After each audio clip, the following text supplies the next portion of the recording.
We're 4 Sundays away from Christmas beginning. Can you believe that? That is nuts. How many of you guys are ready? No? You're ready?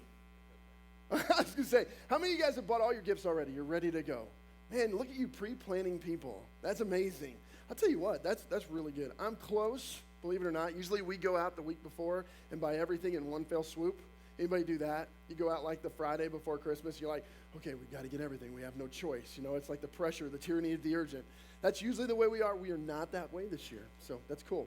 Hey, we're starting a series for the next 4 weeks called Christmas in 3D. How many of you guys, over the course of your life, have watched a 3D movie before? Anybody? Yeah? And they're horrible, aren't they? Like the way that they do them, they're not very good. But I remember when they first came out to me, I was in 3rd grade, I went and watched this one. Jaws 3D. You guys remember? Now, some of you, this was 1983. I was in 3rd grade. Some of you, you're going, dude, he was only in 3rd grade in 1983. And then others of you are going, 1983. And we just all hate you. That's all. We don't hate you, but we hate the fact we're so much older than you. All right, so I was at Jaws 3D, Lucas and Hunt Boulevard. You guys know where that's at?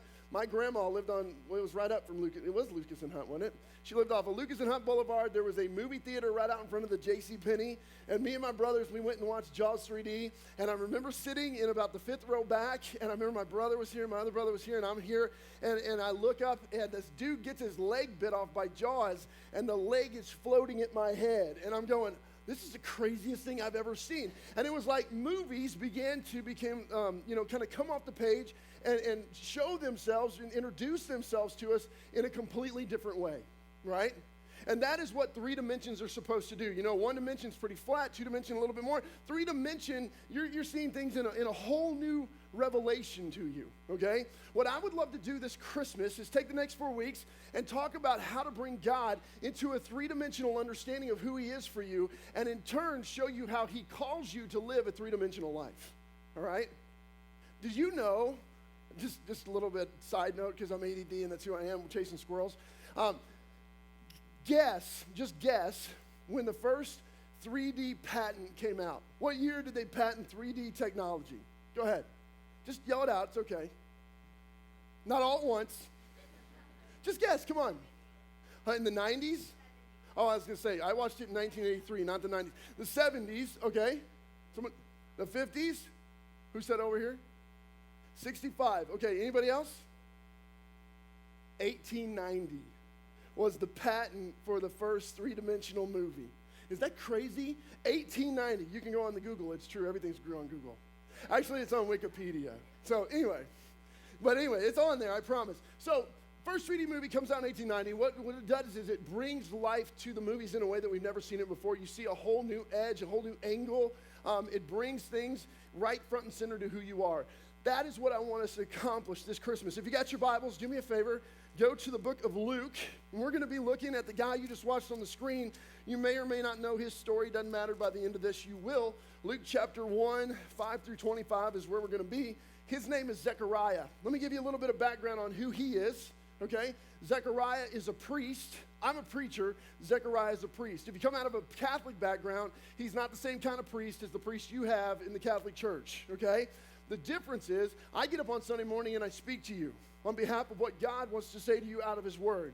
When a priest in the Old Testament worked with people, here's what he did. Not only did he speak to them, but he went on their behalf before God, and he asked God to forgive their sin. Now you can go, well, the Catholic priest does that, but not in the same way. They had a thing called the Holy of Holies that only the priest was allowed to go into, right? And it was a very huge thing. They would wear a red ribbon around their ankle, and it would be really long so that if they walked in unholy into the Holy of Holies and they struck over dead, the other people could drag them out. I mean, it was a whole different world, okay? When Jesus came along, maybe you've heard this statement, they called Jesus the prophet, the priest, and the king, okay? He's the prophet who brings the words of God because he is God. He's the priest because we no longer need a priest to go into the Holy of Holies on our behalf. If you remember when Jesus died on the cross, the veil was torn. What was the veil? It was the curtain that separated the people from the Holy of Holies. When that veil was torn, it was in essence Jesus saying, we don't need a veil anymore. I am the one that is the go-between now between you and God. Jesus is the king. We don't need kings anymore because he is the King of Kings, okay? Now, understanding all that, Zechariah was a priest prior to the coming of Jesus, okay, as a baby. Now, what we're going to find is that Zechariah is 88 years old, and so is his wife, okay? And they've had a major problem in their family that many of us deal with. They could not have children. Now, in our society, if we can't have children, we adopt children. That's just what we do. But in this society, in this culture, if you were a woman that was barren and unable to have children, it was like your whole significance. Culturally, it was who you are. You became known as the person who could not, right? If you think about it, Jesus, who is the mother, or Mary, the mother of, when you read in the Bible, you always hear Mary, the mother of, or Sarah, the mother of. I mean, it was just always, you were known in significance by what child you could have. Elizabeth could not have a child. She's 88 years old, and she's kind of lived with this scarlet letter of barrenness for a long time, okay? And now we find this priest who's getting ready to go in and do his daily work, and he's getting ready to go in the temple, and I want to read you just a little bit, okay? Luke chapter 1, verse 5. In the days of Herod, king of Judea, there was a priest by the name of Zechariah of the division of Abijah, and he had a wife from the daughters of Aaron, and her name was Elizabeth. They were both righteous before God. They walked blamelessly in all the commandments and statutes of the Lord, but they had no child because Elizabeth was barren, and they were both advanced in years, as we know, 88. Now, while he was serving as priest before God, when his division was on duty, according to the custom of the priesthood, he was chosen by lot to enter the temple of the Lord on behalf of the people and burn incense. And the whole multitude of the people were behind the curtain, the shroud or the veil. They were behind there praying at the same time at the hour of incense. And there appeared to him an angel of the Lord standing on the right side of the altar of incense. Okay, so let me just paint this picture. It's his turn. He's been appointed by Lot to walk into the Holy of Holies, to do his thing that he's been doing. Now, let me paint a whole nother picture of biblical coloring for you, okay? Biblical coloring is when you take a black and white picture, you throw color on it, and you understand it, you go, oh, it makes sense. For 400 years, there was a period of time called the intertestamental period. It's the period of time between the Old Testament and the New Testament, okay? We know this because of historical writings, that God became silent when it came to revelation and word for 400 years. Why did God become silent for that long? I don't know. Some of you probably think in your mind, well, if God became silent for 400 years, he's probably not real. But you have to think on the reality of who God is. God is eternal, right? When we think of 400 years, we think of generations that pass. God thinks beyond the scam of time, the presence of time. And so what does he think? He doesn't think 400 years is a long time. To him, it's like that. But 400 years of silence between the Old Testament and the New Testament was called the intertestamental period. Generations of people had lived and died and never heard a revelation from God. Can you imagine living your whole life praying, reading, talking to God, and him never responding? That is what these people encountered. And here comes Zechariah in to do his priestly duties, and priest after priest after priest after priest after priest had walked into the Holy of Holies, burned the incense, done the ritual, and heard nothing from God. Talk about a one-dimensional, flat relationship with God, right? Now, put yourself in Zechariah's shoes. He walks in just like every other time he has. He's now 88 years old. He's been doing this for a long time, right? And out of the corner of his eye, for the first time in 400 years, God reveals himself to the people. And he reveals himself to Zechariah. Talk about a freak out moment. I tried to think about how I would handle this as a pastor. I'm just Matt Bartig. Let's just be honest. And I was thinking, what would you do? And I legitimately thought, I'd say, oh crud. And then I'd go, oh crud. I just said oh crud in the Holy of Holies. I mean, that's what would come into my mind is, right? Now, watch this. Now, verse 11. And there appeared to him an angel of the Lord standing on the right side of the altar of incense. I love how sometimes when you read the Bible, the words just don't jump off the page. And Zechariah was troubled. Well, yeah, he was freaking out. He was looking for a bathroom is what he was doing. I mean, he saw an angel. He was the first person to see any presence of God in 400 years. I mean, talk about a freak out moment, okay? And there appeared to him an angel of the Lord standing on the right side of the altar of incense. Zechariah was troubled when he saw him, and fear fell upon him. But the angel said to him, don't be afraid, Zechariah, for your prayer has been heard. Your wife Elizabeth will bear you a son, and you shall call him John. I mean, you would start having madness laughter, wouldn't you? Because the matter of processing going in your mind at this moment in time. Let's see. Nobody's seen God for 400 years, and I just saw an angel. And on top of that, the angel told me that my 88-year-old wife was going to have a baby. I'd be like, dude, she lifted her arm today and cobwebs came out. I mean, she's not having no babies. Come on. It is not going to happen, right? And he has got to be just processing, going, no. How? This is impossible, God. How are we going to? No. Are you serious? Really? Here's what he says. 13, but the angel said to him, don't be afraid, Zechariah, for your prayer has been heard. Your wife Elizabeth will bear you a son. You shall call his name John. You will have joy and gladness, and many will rejoice at his birth, for he will be great before the Lord. He can't drink wine. He can't have strong drink. He will be filled with the Holy Spirit even from his mother's womb. And he will turn many of the children of Israel to the Lord their God. And he will go before them in the spirit and the power of Elijah to turn the hearts of the fathers to the children and the disobedient to the wisdom of the just, to make ready for the Lord a people prepared. Woo! Holy cow. Here comes Zechariah into the Holy of Holies. Nobody has had a God revelation in 400 years, and he gets one. And now he's told that he's going to have an 88-year-old wife who's going to have a baby.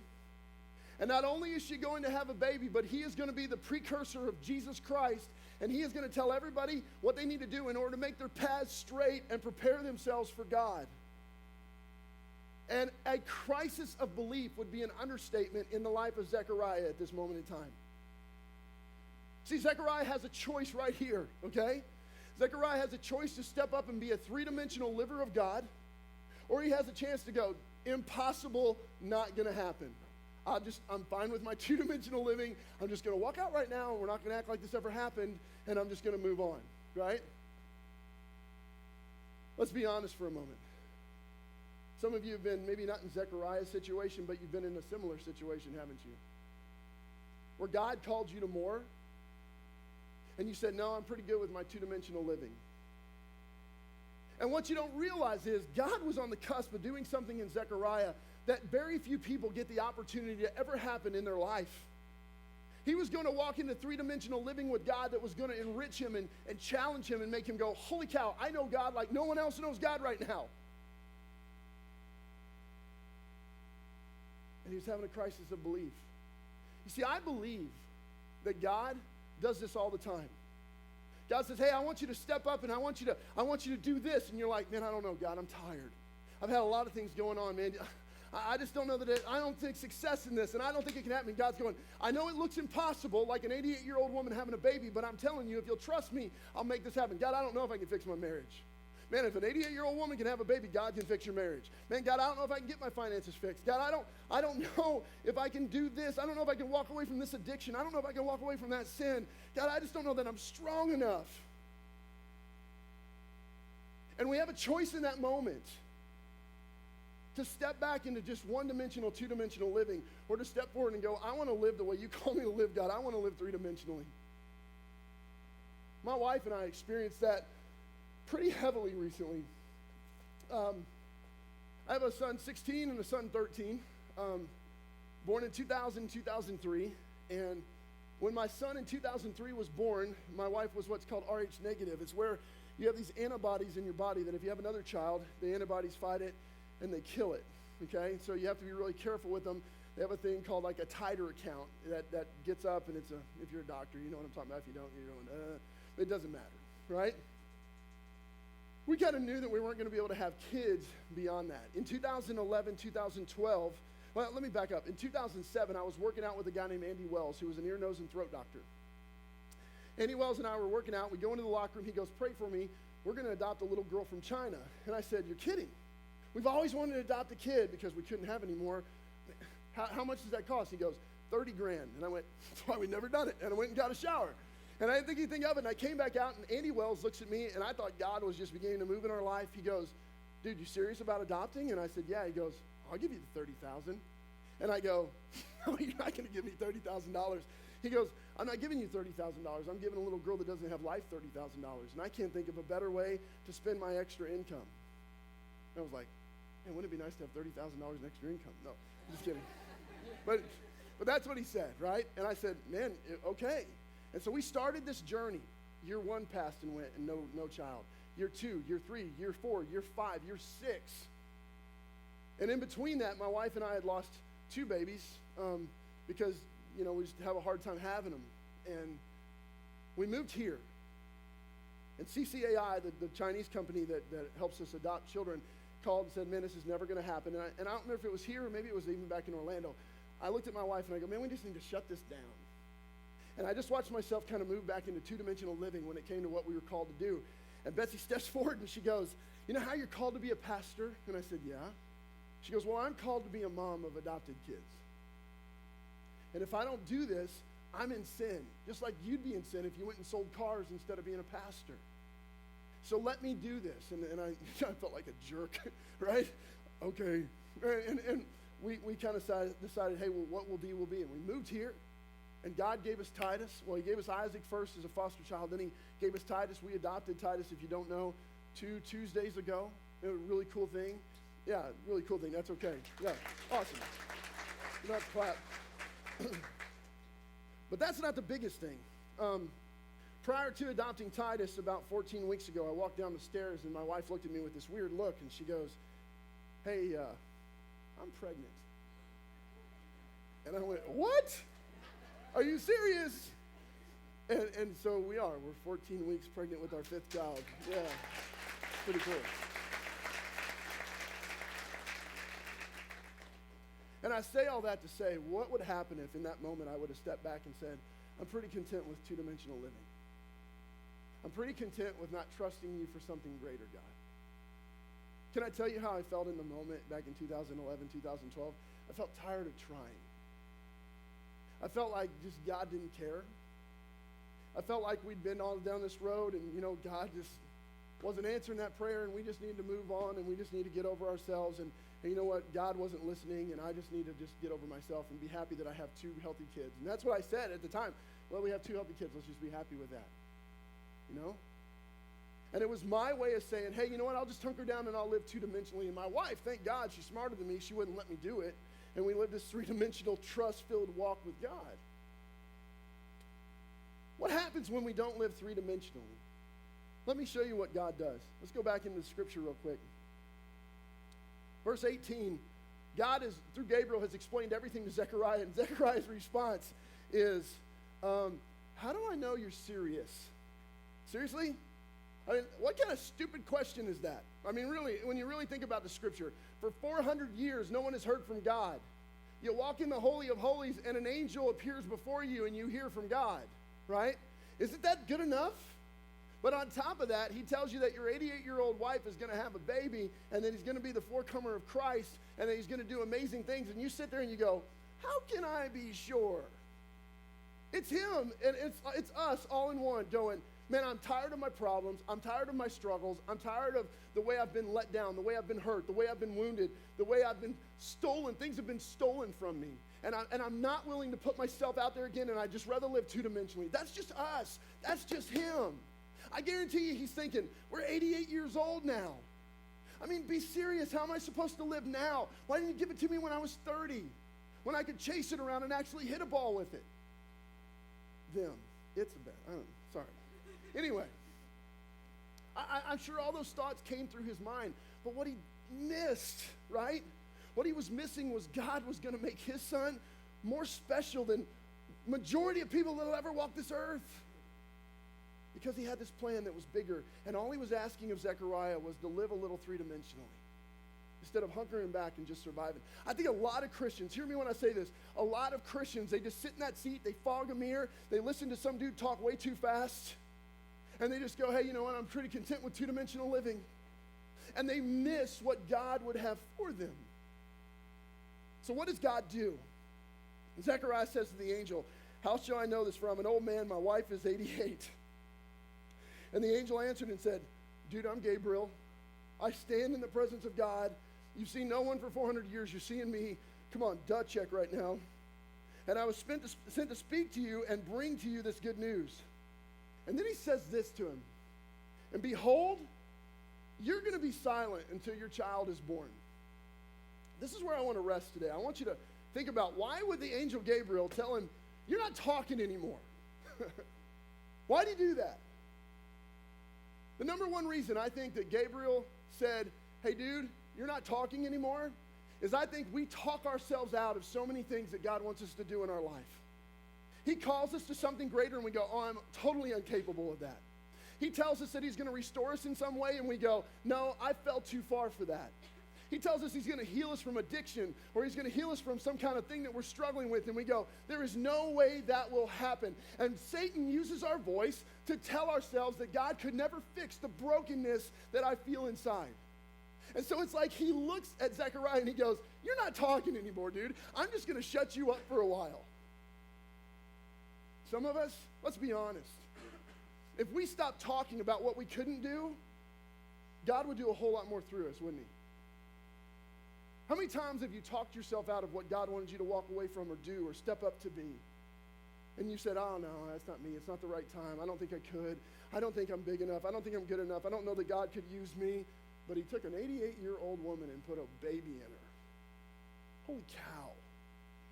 God's pretty capable dude, right?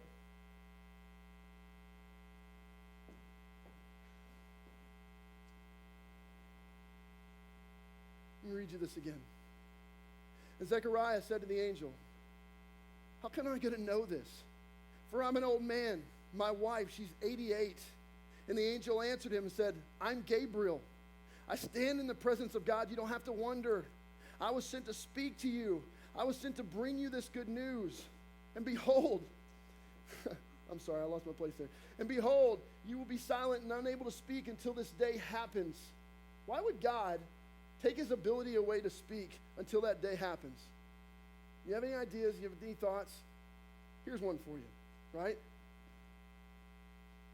When we fail to trust God, God allows us to be what we are, right? And he allows us to live in this two-dimensional way for a while because it makes us three-dimensional once again. Think about it. If you're Zechariah for a moment, you walk out of the Holy of Holies and you look at your friends and they go, dude, you were in there for so long. You look like you've seen a ghost. What's wrong with you? And you go, I mean, once the new wears off, aren't you kind of going, holy cow, I just saw an angel. It's been 400 years. Dude, first one, right? Nobody's seen one. I've seen one. Come on, here we go. I mean, you want to share that, right? You want to tell people. And all of a sudden, he gets out there and he goes, dude, I got so much to share. It ain't going to happen, right? It's like God steals his moment so that he can sit here and go, I am cheating myself out of three-dimensional living by sitting here on the sidelines.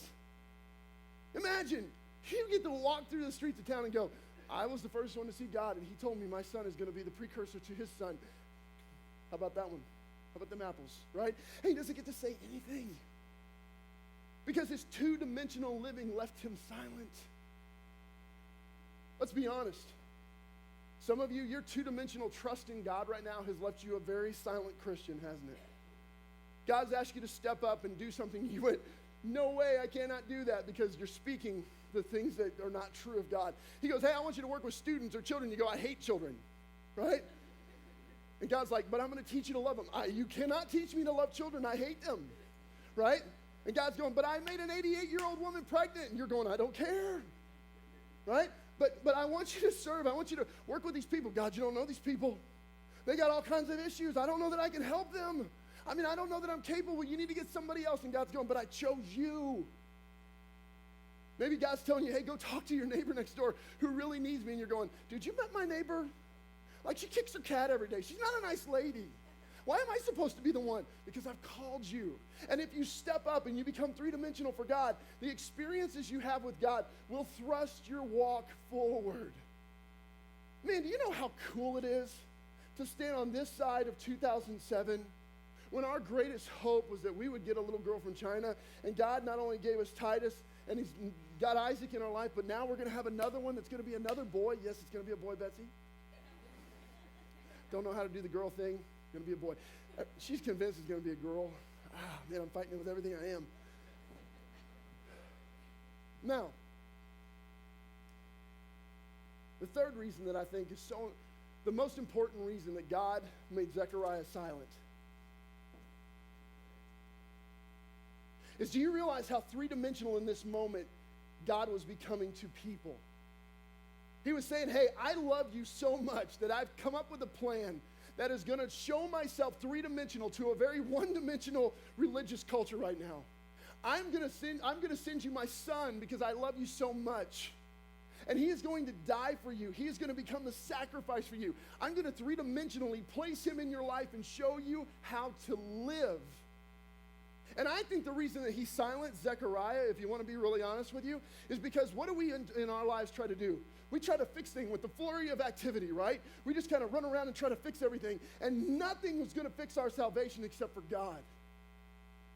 And what if the symbolicness of Zechariah's silence was, while men were silent and unable to fix their eternity, Jesus stepped forward in a three-dimensional way and he changed us all. That's the story of Christmas. You know what that means? Here's what that means. That means when I don't have the faith to be a three-dimensional Christian, some of you, let's be honest right now, you're going through junk in your life right now that is so tough, you don't have the faith right now to be a three-dimensional Christian. And you hear me talking and you're going, dude, I'm so beat. I'm so defeated. I'm so done. I hear what you're saying and I agree with it, but I can't get behind it because I'm tired. The grace of a three-dimensional Jesus covers you and just says, sit there silent for a while. It's okay. I love you anyway. And I still have plans for you. And when you're ready to step up and take my call, I will make you three-dimensional. You know, that's what he did for Zechariah. We always look at it like he punished him. I don't know that he punished him. I think he kind of patted him on the back and said, Zechariah, when you're ready, I'll make you talk again. And I'll step you up and I'll make you three-dimensional. Zechariah and Elizabeth created John the Baptist. You realize that? John the Baptist, who was the precursor of Jesus, who got beheaded as a martyr because, man, he was the guy that everybody listened to about this Jesus that was to come. Awesome dude. What's that mean for us? It means in this Christmas season, God is reminding us how three-dimensionally he loved us and gave us Jesus. And in return, here's what he's asking for us: to live three-dimensionally. How do you live two-dimensionally as a Christian? You come in here and you sit, you fog a mirror, you listen to the pastor and you go, yeah, that's true for somebody, but not really true for me. I'm kind of cool with just sitting here and listening and going home and feeling good. But the person who lives three-dimensionally hears what God has to say, knows the things in their life that need to change or need to be altered or need to be trusted in God with, and they say, hey, God, I'm willing to take that step. Some of you, for a while, God has been calling you to adoption, and you're like, dude, I don't want to be Matt Bartig. I don't want to be 84 years old with a 15-year-old. I mean, that's what you're thinking, right? But God is calling you to that. And you need to step up and live three-dimensionally. Some of you guys and girls, man, maybe God's calling you off the ledge of addiction. Maybe he's calling you off the ledge of divorce. Maybe he's calling you off the ledge of financial ruin. Maybe he's calling you off the ledge of pride. Maybe he's calling you off the ledge of a lack of trust in him. Maybe he's calling you off the ledge of saying, I'm tired and I want to quit. Because you know, tired and I want to quit, you know what that really says? It says, I'm ready to live a little two-dimensionally for a while, when God never called you to live that way.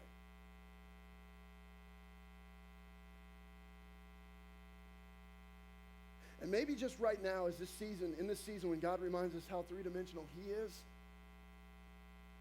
that we look back at him and go, God, in your strength, if you tell me that I can do it, I will trust you and I will do it.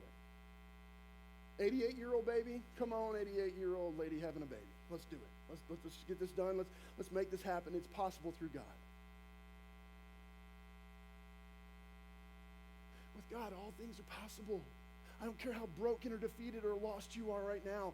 God wants you to live three-dimensionally in this three-dimensional season.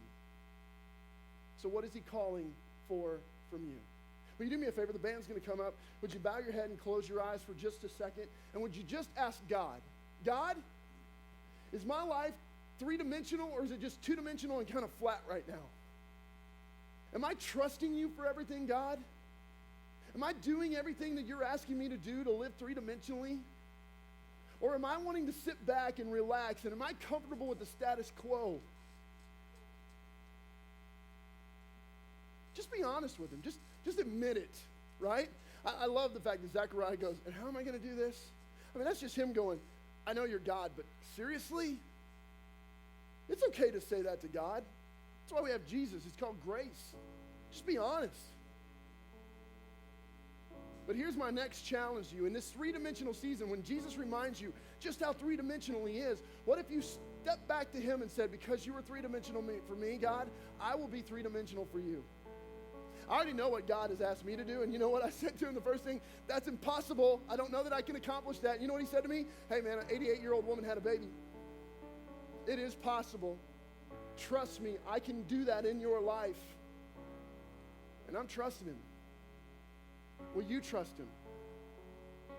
Here in a second, we're going to take communion, okay? You can keep your heads bowed and your eyes closed, but here in a second, we're going to take communion. And you know what communion is? It is a three-dimensional reminder of what Jesus did for us. And I can't think of a better way to start the Christmas season.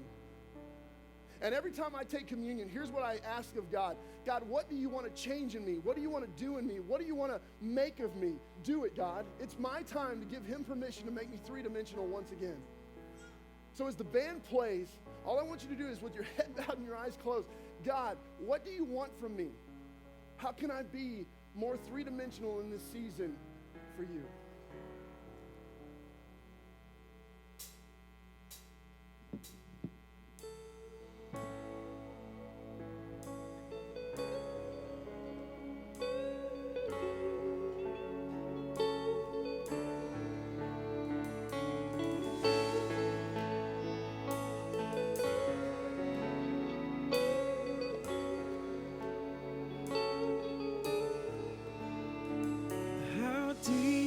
Father's love for us, how vast beyond all measure, that he should give his only Son to make a wretch's treasure. And how great the pain of searing loss, the Father turns his face away, as wounds which mar the chosen one bring many sons to glory.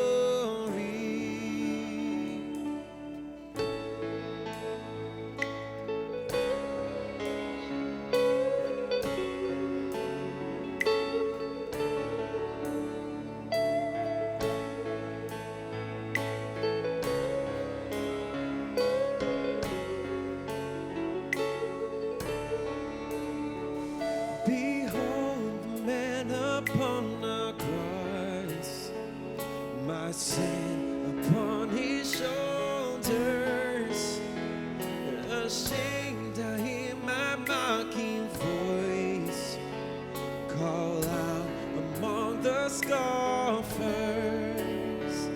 It was my sin that held him there until it was accomplished. His dying breath has brought me life.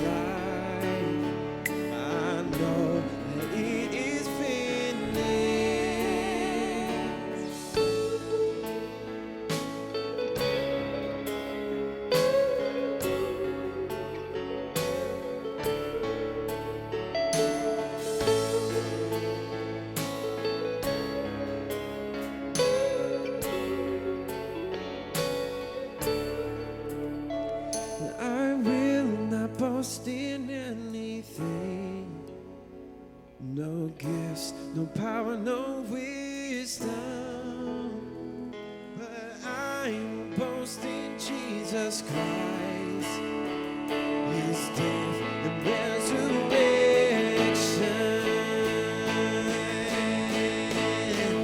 Why should I gain from his reward? I cannot give an answer, but this I know with all my heart, his words have paid my ransom.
as you take and get ready for communion, I want you to think about something.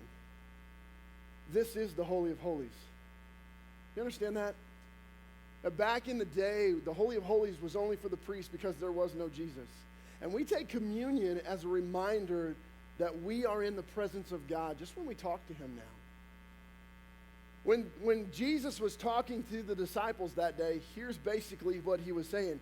He was saying, there's going to come times when your life becomes very one-dimensional, very two-dimensional. Your walk with me becomes very flat, and you need a three-dimensional reminder that I've gone nowhere, that I haven't changed, that I am the same today, tomorrow, and forever. And when you're struggling with that, when you need a reminder of that, man, do this in remembrance of me, and I will bring it right back to your memory. And so when we have communion, here's what we're doing. We're reminding ourselves that one Christmas season, God made this whole thing 3D when he sent Jesus. That Jesus lived for us, that he died for us, that he gave us life, that he was 3D when we so badly needed it. What our goal should be is to take communion. And when communion's done, say, God, because you were 3D for me, I want to walk out of here and be 3D for you. I don't know how I'm going to do it. I'm hurting, I'm struggling, I'm destroyed, but I have got to be what you called me to be. And so, God, because you were 3D for me, give me the strength to be 3D for you. So Jesus looked at them and he said, in order to make that happen, I want you to do this. Every time he broke the bread and he looked at him and he handed it out and he goes, every time that you eat of this, remember that I came in 3D and my body was broken for you. And so do this in remembrance of me.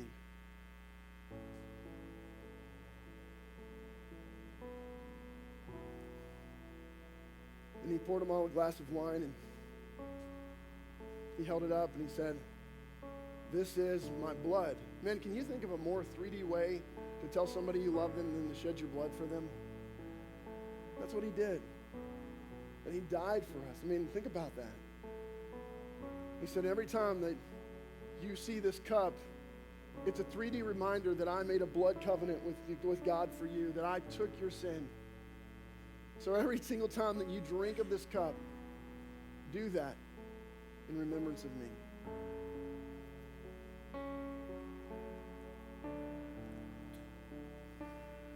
What an incredible way to start the Christmas season, right? What is Christmas? It's not gifts and a meal with your family. It's a 3D reminder that God sent his son so that we could have life, a 3D life, not a boring one-dimensional flat one. So as you go out that exit door this week, you know exactly what God called of you this morning. You know how he's asking you to start living again. And my challenge to you is do not ignore it, but three-dimensionally live again this week. Have an awesome one. See you next week, NorthRoad.